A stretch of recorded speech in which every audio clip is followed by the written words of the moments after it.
अभी भी इसी बार की बात, मैंने पागवाड़े मुरादाबाद में देखा कुछ दुकानों में वाटर कूलर रखी थी। मैंने कहा यार रोजों में वाटर कूलर रख रहे हो, क्या मतलब है? बोले हजरत कई कई वाटर कूलर उठ रहे हैं। मैंने कौन पी रहा भाई दिन में? बोले ये सब जो नकाब पोश है, बुरका पोश है, यही बुरका उठाया गट गट गट गट, कई कई बोतलें पानी चढ़ा रही हैं, यही लेट रही हैं, खरीद भी रही हैं। रोजों से मतलब नहीं, शॉपिंग में कभी नहीं आएगी, कपड़ों में कमी नहीं आएगी। अल्लाह अकबर कबीरा। और वो भी साहब लिख के देते हैं, इस पे चौकी है, 50 चौकियां हैं इस पे अखाड़ा है, अखाड़ा है, ये है वो, तरह तरह की चीजें। एक के पर्चे में तो मैंने हद हो गई देखा, चुड़ैल दाना, भूत दाना और परी दाना। बोले ये पर्चा बना दिया उसने, बोले लेके आओ पूरा मुरादाबाद, क्या पूरे इंडिया में घूम लो, चुड़ैल दाना कहीं मिलेगा क्या? परी दाना कहीं मिलेगा क्या? भूत दाना कहीं मिलेगा क्या? नहीं मिलेगा ना, नहीं मिलेगा ना। इतनी अल्लाह अकबर अकीदत में इतने अंधे हो चुके, कुछ पता ही नहीं, अपने शौहर के पॉकेट से पैसे चुराए। इसीलिए ईमान पे देख, अब ईमान पर ध्यान रखो, ईमान पे फोकस रखो। इस हाथ को क्या समझते हो? यह हाथ कितना आसान है, किसी के भी हाथ में दे दोगे। नमाज पढ़ता है नहीं है, किसी के भी हाथ में दे दोगे। नशा करता है क्या, उसके भी हाथ में दे दोगे। अल्लाह अल्लाह, जिसने बड़े बड़े बाल रख लिए, जिसने 10-10 उंगलियों में अंगूठियां पहन ली, क्या उनके हाथों में हाथ दे दोगे? कोई अपने आप को वारसी कहलाए, कोई अपने आप को मदारी कहलाए। क्या तुमने समझा है वारिस पाक का मिशन क्या है? क्या तुमने समझा है मतारे पाक का मिशन क्या है? अल्लाह अल्लाह, अरे जे तरह तरह के प्रोपेगेंडा करना, ये वारिस पाक का मिशन नहीं है, ये मदारे पाक का मिशन नहीं है। वारिस पाक का मिशन वही है जो मेरे नबी का मिशन है, जो सिद्दीक अकबर का मिशन है, जो फारूक आजम का मिशन है, जो उस्मान गनी का मिशन है। मदारे पाक का भी वही मिशन है जो करबला के हुसैन का मिशन है। सुभान अल्लाह, सुभान अल्लाह। नारे तकबीर, नारे रिसालत, उलमाए अहले सुन्नत, फैज़ाने वारिस पाक, नारे तकबीर, नारे रिसालत। सुभान अल्लाह, सुभान। इस हाथ की बहुत बड़ी कीमत है।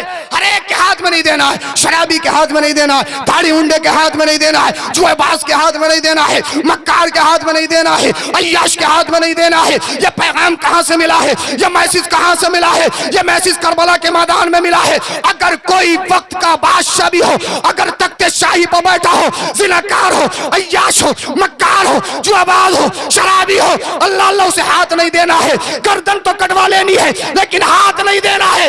इसलिए यह हाथ किसी और का नहीं, यह हाथ आका इमाम हुसैन का है। हाथ तो ये देख लो बशरा है या नहीं है, नमाजी है या नहीं है, रोजेदार है या नहीं है, चेहरे पे दाढ़ी रखता है या नहीं है। इसलिए ये मैसेज, ये पैगाम किसी और ने नहीं, करबला के हुसैन ने दिया है। सुभान अल्लाह, सुभान अल्लाह, सुभान अल्लाह। जिंदाबाद, जिंदाबाद, जिंदगी के अंदर इंकलाब लाओ और समझो अपने आप को समझो कि हम हैं क्या कहने हैं। वाह वाह। कहीं भी गलत जगह मत जाओ, साधुओं के पास जाकर अपनी जिंदगी बर्बाद कर रहे हो। शर्म नहीं आती है? किस चीज के मुसलमान हो, किस चीज के मुसलमान हो? शर्म आनी चाहिए। बादशाह लोगों से मिलो, सैयद फाजिल मियां साहब किबला है, ये नमाजी भी है, ये हाफिज कारी भी है, ये मौलाना भी है। बोलिए सुभान अल्लाह। चेहरे पे दाढ़ी भी है, आले रसूल भी है, सैयद आसिम मियां किबला है, सैयद फरीद मियां साहब किबला है, दीगर अहबाब। जो बादशाह है वो हमारी आंखों का तारा है। बोलिए बोलिए। वो सारी जगह से मेरे पास फोन आते हुए बोले हजरत बहुत पीछे पड़े हुए पीरों के। मैंने कहा यार कैसी बात कर रहे हो, पीर तो मेरा भी है, पीरों के पीछे पड़ के तो मेरी आखिरत खराब हो जाएगी भाई, पीरों के पीछे पड़ के तो मेरी आखिरत खराब हो जाएगी। मैं पीरों के पीछे नहीं हूँ, मैं तो शैतानों के पीछे हूँ, मैं तो लुटेरों के पीछे हूँ, मैं तो डकैतों के पीछे हूँ। इसलिए ये दीन वो दीन है जो मुस्तफा ने, आका इमाम हुसैन ने हम तक पहुंचाया है। ये हमारी रिस्पॉन्सिबिलिटी है, ये हमारी जिम्मेदारी है, कौम को सही पैगाम दिया जाए। इसलिए सही पैगाम ये है, जो बादशाह हो वो हमारा भी इमाम है और तुम्हारा भी इमाम है। सुभान अल्लाह, सुभान अल्लाह। शरीयत से अलग हट जाए वो किसी का नहीं। शरीयत सबसे पहले है, शरीयत इंपॉर्टेंट है, शरीयत इंपॉर्टेंट है। हजरत सैयदना उमर फारूक आजम रज़ियल्लाहु ताला अन्हु, जिनका नाम सुन के शैतान भाग जाता है, शैतान अमीरुल मोमिनीन है, उनकी जिंदगी देखिए। ईद का वक्त करीब था, आपकी बेटी आपकी बारगाह में आई, कहा अब्बा हमारे कपड़े फटे हुए हैं, हमें ईद आ गई, कपड़े बनाने हैं, पैसे दे दो। अमीरुल मोमिनीन उमर फारूक आजम जो आदि से ज्यादा दुनिया पर हुकूमत करते हैं, कहा मेरी शहजादियों पैसे तो नहीं है। अल्लाह अल्लाह, बोलिए जरा पैसे तो। आज का कोई प्रधान अपनी बेटियों से कहे पैसे नहीं है, मानेगा कोई? बीडीसी का भी जीता हुआ है तो मानेगा कोई के पैसे नहीं है। वो अमीरुल मोमिनीन एक मुल्क के बादशाह नहीं, आधी से ज्यादा दुनिया पर जिसकी हुकूमत हो, जिनका नाम सुन के शैतान भाग जाए। कब बच्चियों पैसे तो है नहीं, अब्बा सहेली मिलेंगी, सहेलियों के घर जाएंगे, सहेलियां भी आएंगी, अगर हमने नए कपड़े नहीं पहना तो आपको थाना देंगी। अमीरुल मोमिनीन उमर फारूक आजम की बेटियों को तो देखो, फटे पुराने कपड़े पहनी हुई हैं, हमारी इंसल्ट हो जाएगी, हमें बेइज्जती महसूस होगी।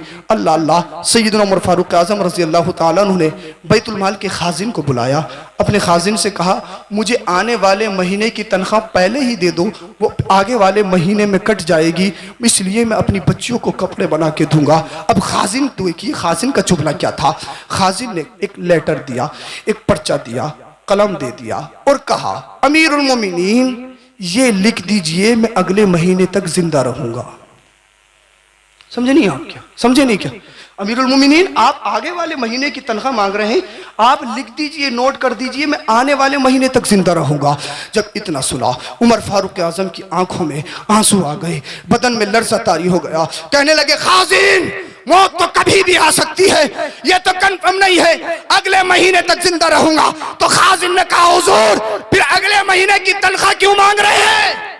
बोलिए जरा, बोलिए भाई बोलिए, अगले महीने की तनख्वाह क्यों मांग रहे हैं? अल्लाह अल्लाह, उमर फारूक आजम ने जब इतना सुना खाजिन को वापस भेज दिया, अपनी शहजादियों से कहा, अपनी बच्चियों से कहा इन फटे पुराने कपड़ों में ईद मना लो। अब्बा हमारी सहेलियां क्या कहेंगी, हमारी फ्रेंड्स क्या कहेंगी, हमारी मजाक बनेगी, तुम्हारा नाम खराब होगा। उमर फारूक आजम ने देखा क्या कहती हो, कहने लगी अब्बा तुम्हारी इंसल्ट हो जाएगी, तुम्हारा नाम खराब होगा, तुम अमीरुल मोमिनीन हो, तुम बादशाह इस्लाम हो, तुम्हारी हुकूमत आधी से ज्यादा दुनिया पर हो। अल्लाह अल्लाह, एक मुल्क के बादशाह नहीं हो, सारे मुसलमानों के अमीरुल मोमिनीन हो। अल्लाह अल्लाह, उमर फारूक आजम ने फरमाया मेरी बेटियों उन सहेलियों की परवाह मत करो, दुनियादार की परवाह मत करो। बेटियों ने पूछा किसकी परवाह करें? उमर फारूक आजम ने फरमाया रजा देखनी है तो अल्लाह की रजा देखो, रजा देखनी है रसूलुल्लाह की रजा देखो। इसलिए दुनिया में तुम फटे पुराने कपड़े पहनोगी, लेकिन अल्लाह रब्बुल इज्जत जन्नत में तुम्हारे लिए महल तैयार फरमाएगा, जन्नत में तुम्हारे लिए वसी महल होंगे।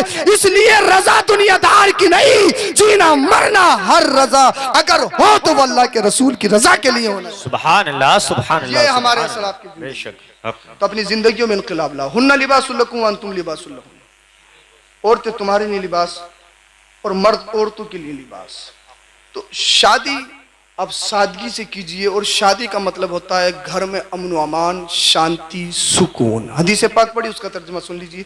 ला यदखुलुल जन्नत मन कान फी क़ल्बिही मिस्क़ालु ज़र्रतिन मिन किब्र, जिसके दिल में जर्रा बराबर भी तकब्बुर होगा वो जन्नत में नहीं जाएगा। हाँ जन्नत में नहीं जाएगा। मैं कितनी बड़ा अल्लामा, ये कितनी बड़े अल्लामा, तकब्बुर है, जन्नत में नहीं जा सकता। जन्नत में जाना है दिल को पाक कीजिए, दिल को खाली कीजिए। अल्लाह करीम की बारगाह में दुआ है वो अल्लाह हम सबों को अमल की तौफीक अता फरमाए। कलमा शरीफ पढ़िए, ला इलाहा इल्लल्लाहु मुहम्मदुर रसूलुल्लाह अस्तगफिरुल्लाहल अज़ीम व मा अलैना इल्लल बलाग। अस्सलामु अलैकुम व रहमतुल्लाह।